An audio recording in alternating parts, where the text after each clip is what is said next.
Hello and welcome. I'm Patrick Curtis, your host and chief monkey, and this is the Wall Street Oasis podcast. Join me as I talk to some of the community's most successful and inspirational members to gain valuable insight into different career paths and life in general. Let's get to it. In this episode, member Coder32 shares his path from a non-target university background to a lower middle market private equity shop in the South.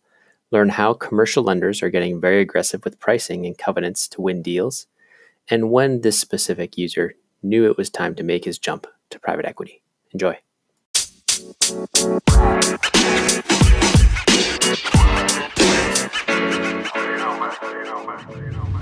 Coder32, thanks so much for joining the Wall Street Oasis podcast. Yeah, thanks for having me. So it'd be great if you could just give the listeners a quick bio. Yeah, so I went to kind of the epitome of a non-target school for undergrad in the South, private liberal arts school. I didn't really know, kind of what I wanted to do at first. So I kind of went broad brush, got my basics, and kind of fell in love with, economics and finance. Mm-hmm. So it's not a big business school, given that it's about 1,200 kids, and there's about 40 people in the whole finance program or business school. Small, yeah. So it was kind of tough figuring out, what I wanted to do career-wise, even though I knew that I wanted to do something in finance. Mm-hmm. So, one of the things that, I really tried to focus on was, leveraging any kind of connections that we had through the alumni base. And one of the alumni was a former. So before we jump CPA. into that, just give broad brushstrokes of like what kind of where you've been, and then we'll dive into that stuff. Oh yeah, sure. So upon graduation, I got an offer at a kind of a super regional bank, credit-focused commercial bank in the South. Perfect. Working on, small business transactions, or I guess credit, and also, kind of middle market leveraged loans. Yep. I worked there for about a year and a half and decided I wanted to go over to the buy side. So with a lot of grit, I kind of made my way into the buy side in the lower middle market. So currently I'm at a boutique private equity firm focusing in the lower middle market, kind of 2 million to 10 million EBITDA firm sizes. Awesome. And that's where you're at today, right? And that's where I'm at. Second year here. Perfect. So going back, let's go back to undergrad. And so you're saying you fall in love with economics, finance, but you're not really sure what you want to do. So tell me about the thought process. Yeah. Were you getting internships in your sophomore year, your junior year, or were you just kind of lost? Yeah. So, like I said, not to hate on the school. It's a great school. Learned a lot there. It's just not a good business program. That's fair. So there's not really a career services center that's set up to give you internships. Right. Once I decided that I wanted to go into finance, the closest summer analyst program that I found was my dad's best friend was CEO of a GPO company. Mm-hmm. And so I went to work for him over the summer. What's GPO? What's a GPO company? Group Purchasing Organization for healthcare. Got it. Okay. So they consolidate office gloves for acute care. Got it. Large hospital systems. They buy it all together, so you get a lower price. Right. Makes sense. Okay. Yeah. So I did that and wasn't really a big fan on healthcare, but knew I wanted to do something more finance. And, while I was there, my mentor told me that I really needed to focus on, looking for, investment banking. And this was my junior year, right? So they were telling you that in your junior year? They were telling me that in my junior year, yeah. Okay. looking back, obviously you can laugh at it, but I No, was but very green at the time, who was this not meant? knowing No, it's anything. okay. I mean, I barely knew what banking was when I was a junior. Although I got to say, I'm much older than you. So 2001 is when it was Yeah. my junior year, and I was like, what is this? What is this banking thing? And luckily it wasn't too late for me. But it's much more competitive Yeah. nowadays. So I'm surprised. So you hear about banking junior year. Who's this mentor of yours? Yeah, so he was the CFO of the company. He did 2 years in an analyst program at a bulge bracket. Got it. And he kind of told me, he's like, listen, like, investment banking analysts like sucks, right? Like you're going to be working 100 hours a week, all this kind of stuff, and he's like, you're a little late to the party. But if you can get in at, kind of not a bulge bracket firm, you might have a shot. Right. And so kind of what did you do with that information? What Yeah, and when in your junior year was this? Like at the beginning, I hope? This was the beginning. Okay, cool. So sophomore going into junior year that summer was when I did the internship. Got it. And that's when he told you, like, hey, this is what you need to do. You're a year late, but try it. Good. Okay. So then what did you do? You went into career services? Yeah, went back to career services, asked them about it, and the best thing that they could come up with was, hey, there's an alum that works at Goldman. You may be able to, see if he can do something. So I called him. He's in wealth management. He tried to, connect me, and everybody I talked to kind of said, hey, you're a little late to the party, but, basically better luck next time. You can apply, but don't expect anything. Right. So, I kind of gave up on the investment banking dream. And so next best thing that I could think of was commercial banking. And the reason I wanted to go in commercial banking was just because, like, hey, I'll get broad industry experience. I'll be able to look at companies with a credit lens, to where eventually I can come. Maybe I'm not going to get a lot of underwriting experience in commercial banking. So tell me how I should even think about commercial banking. That's a pretty broad term. So just for the listeners, and I'm not very familiar with it as well, so maybe you can educate me. When you say commercial banking, do you mean? So you were in the credit side, right? So you were looking at potentially the bank lending out to, middle-sized businesses that needed a loan for XYZ project or whatever. But is that typically what's referred to when we say commercial banking, or is there kind of other? Yeah, this is the senior side on the capital stack for, it could be LBOs, but got it. Term A, about half my job. Term A loans and all that stuff, lower yield, less of the sexy stuff. Yep. Yeah. Yep. The safer capital. Okay. We want all the securitization, no risk. Got it. Okay. So that's where I kind of learned more about private equity, was when I was working on these, middle market LBOs and doing the term sheets for it. Yep. And everybody in commercial banking was, hey, private equity, it's so sexy, this is awesome. Is it hard to work on those deals? Is it hard to work on those specific deals? Or is it just because you were at a good commercial bank that had a lot of private equity clients? Yeah. So if you're going to be, large commercial banks, and we were the smaller size of the large, you're going to get a lot of, looks at LBOs, just because, these private equity firms issue term sheets, or they try to get as many term sheets as possible to get the lowest price, right, or the most flexibility. And so were you guys pressured to loosen your covenants and drive your price to the ground?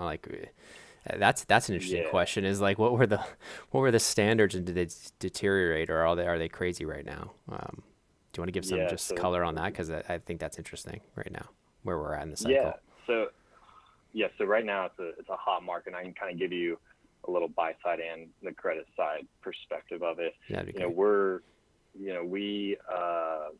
at the commercial bank, you kind of know the market, and issuing 2 times leverage on a an EBITDA of, 2 million plus, you can kind of go at prime, right? Mm-hmm. And where is prime right now? Do you even know? I don't even know where it's at. I don't know. 4, 5, 5, 4.5, okay. 4. I don't know. Okay. I haven't looked at it in a while. Go ahead. So you can go around prime, and we even had some competing banks that would issue senior debt below prime, Mm-hmm. 50 bits below, which is getting aggressive, and they're just trying to win on price. And one of the flexibility standpoints that you can have is like a credit guy is lowering the excess cash flow sweep out of the gate. Mm-hmm. So most of these guys are trying to get a minimum of 25% of that starting in like the second quarter of the transaction. And how much do they typically sweep excess cash flow? How much do you, 50% of it, 20% of it? Yeah, so it steps up. Mm-hmm. It can go like starts at 25%, then 50%. Yeah. It really depends on the riskiness of the loan. Higher risk, obviously, higher Sweet. excess cash flow sweep. Yep. Okay. So one of the ways to be competitive is just to lower that, or mitigate it for the first year. Yep. And that's really what we saw on the credit side on being competitive, was the more you can move around or lower that sweep, the more likelihood you would get of winning that. That makes credit. sense. That makes sense. Okay, so sorry, just Yeah. a little tangent there because I found it interesting. And Yeah, so sure. specifically, you're at the you break into. Let's talk about before that. You did a master's, correct? Yeah. So I did part-time, and I started it after I had joined the commercial bank, Mm-hmm. and I did it once we started working on LBOs, because I wanted to learn more about the process. Yep. So do you feel like that was helpful? I mean, people will tell you, even an MBA from a top school, if you don't have pre-MBA private equity experience, it's almost impossible to get in post-MBA. Did you know any of this going in? Had you done research? It sounds like you had your sights on PE, even though you were at a commercial bank. Yep. Is that accurate? Right. Yeah. Okay. Yeah. So yeah. So yeah, go ahead. So kind of the thought process was, when I was looking at where I'm at, I'm at a commercial bank, and I'm trying to get over to the buy side. What can I do to better my, resume, my skill set to move over, given that I don't have a traditional background? Mm-hmm. So, one of the things that I thought would help me stand out is getting a, Master of Science in Finance degree, not from a, top university, but from a decent university, still, Mm-hmm. Not a target school, but it was local. Mm-hmm. So, that's kind of the reason I did the master's program, and I did it part-time during commercial banking. And then I also, started studying for the CFA, just really trying to broaden my skill set, Mm-hmm. so that I would, stand out as a candidate for, a new job. Okay. So let's talk a little bit about first, before we jump there, let's go back to like when you were applying for these commercial banking. So you thought, okay, commercial banking, and then tell me, was it still a struggle to get the commercial banking role, and what were those interviews like, that process? No, anybody can get in commercial banking. I think that, like, where did you even apply? was Was there any on campus? Like, was it just resume drops online somewhere? And how did you even find the opportunity? So at grad school, I definitely saw like them coming on campus, and they'd go around, the Texas region, Mm-hmm. onto campus, but they didn't come onto my undergrad. I found them just job searching through, I think, Indeed. Okay. So, but it actually worked. You did a resume drop. banking. You did a resume drop there, and it worked. You got Yeah. You got an interview. Was your GPA pretty high at your undergrad? Yeah, 3.7, not 3.7. Okay. extremely high. And then the interviews was mostly like fit. Like, does this guy seem sharp? And Yeah. So you have your recruiter call, and they kind of walk through like very minor technicals, like how do you calculate quick ratio. And if you pass that, you go to their, I guess it's their version of a super day, which is you just meet with 4 people. One's a technical interview, and then 3 are mostly fit. Okay. And, it's a high attrition, pool of analysts. So they're always looking for somebody. If you're confident and you know the basics, it's a shoe-in. So where are most people going from commercial banking? Like, where are they jumping to next? Because I know you ended up going to lower middle market private equity, but to me that seems pretty rare. Where are most of those people jumping? Yeah. You said the attrition's pretty high or low. Attrition's low. Yeah. Yeah. So. Attrition. Yeah. So out of the 25 people that were in my analyst class, there's one other guy that went to a boutique investment bank. I went over to the buy side, and everybody else went to another commercial bank and are, junior lenders now. Okay. Got it. So pretty small. Yeah, most people. Pretty impressive what you did. Yeah. So let's talk about it. So you kind of were thinking, I'm going to rebrand myself. I'm going to get a master's in finance, so I have a little bit more of the hard knowledge, know a little bit more about the LBO process. This is your thought process, but you're also studying for the CFA at the same time, which is a little more like, I guess, a little more buy side, but it's not really relevant to PE, is it? I mean, so it's kind of surprised me that you would spend so much time studying for the CFA. Did you end up taking it or passing any of them?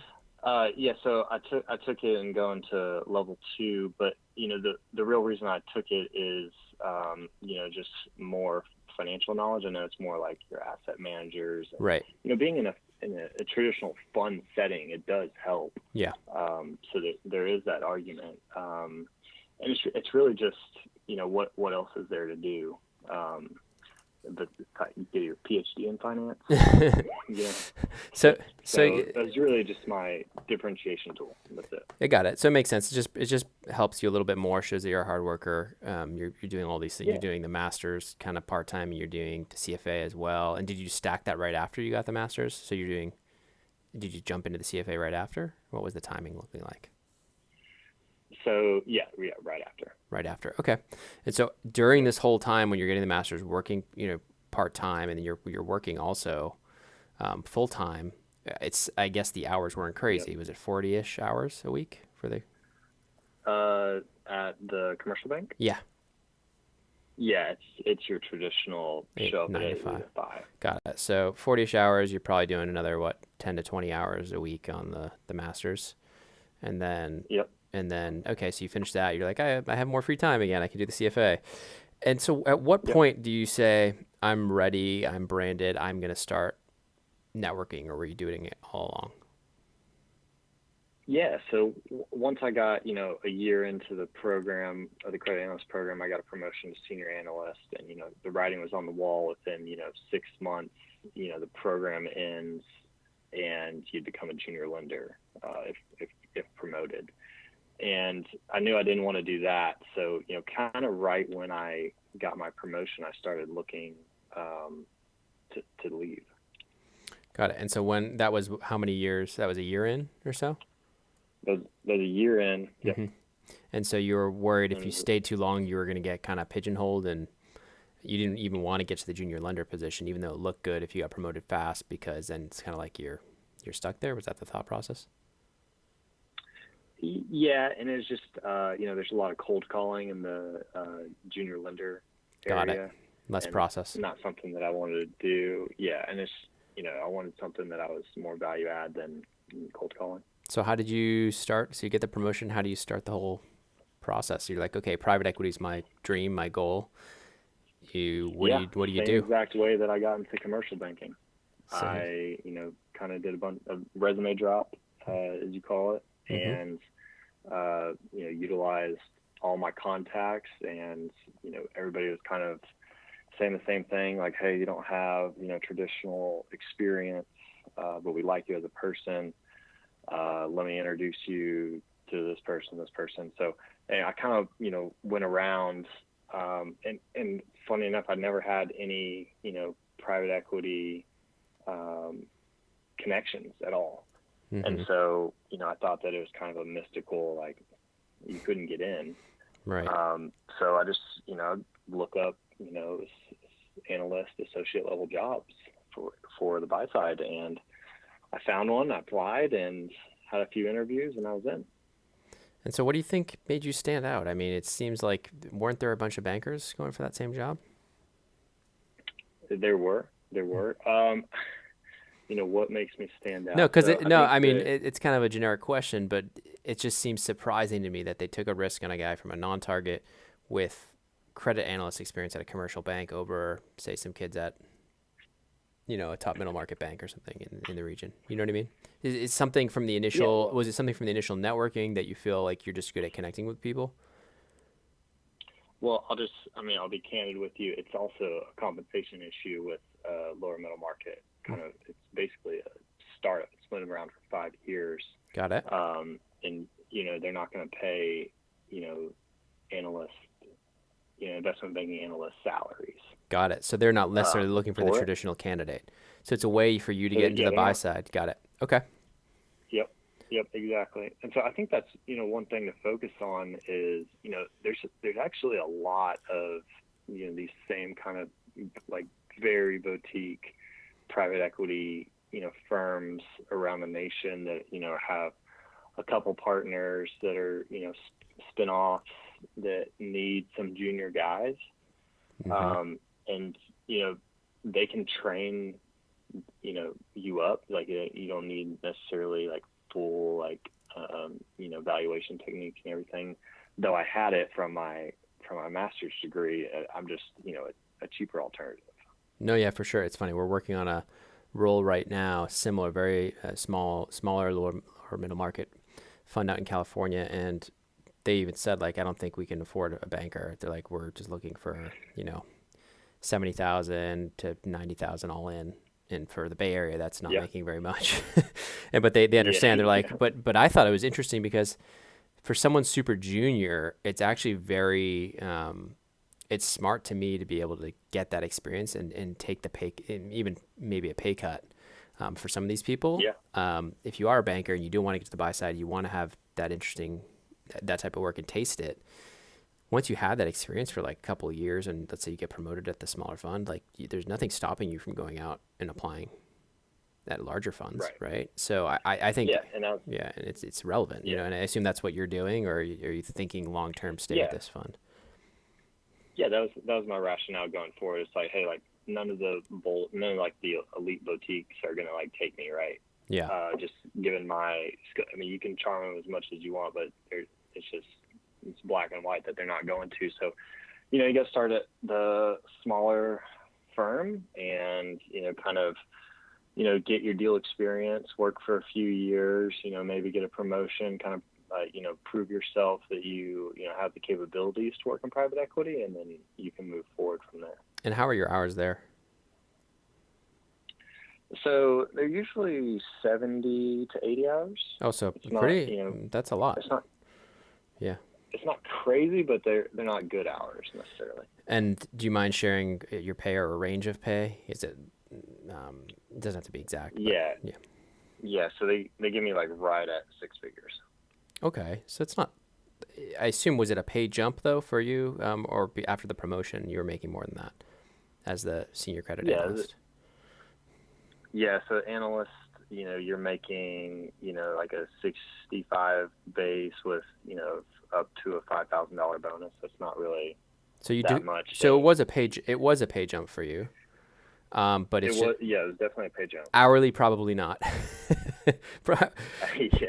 So it's basically you're making about the same hourly, but you're going from about 70 to 100,000, but you're putting in the hours for it, but getting great experience.